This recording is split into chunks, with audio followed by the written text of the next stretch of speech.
મુખ્યમંત્રી શ્રી ભૂપેન્દ્રભાઈ પટેલ વડનગરની મુલાકાત લીધી।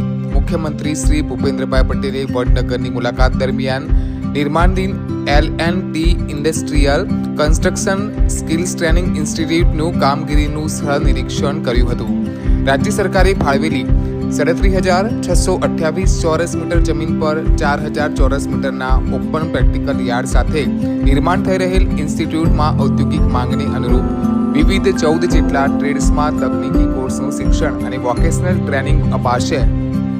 વાર્ષિક 3,040 તાલીમાર્થીઓને લાંબા અને ટૂંકા ગાળાના સિવિલ ટ્રેડ્સના અભ્યાસક્રમોની તાલીમ વ્યવસ્થા ધરાવતી આ ઇન્સ્ટિટ્યૂટમાં વાર્ષિક 3,040 તાલીમાર્થીઓને લાંબા અને ટૂંકા ગાળાના સિવિલ ટ્રેડ્સના અભ્યાસક્રમોની તાલીમ વ્યવસ્થા ધરાવતી આ ઇન્સ્ટિટ્યૂટમાં ડિજિટલ બોર્ડ અને ઈ લર્નિંગ સહિતની એડવાન્સ ટ્રેનિંગ ડિલિવરી સિસ્ટમ ઉપલબ્ધ કરવામાં આવશે।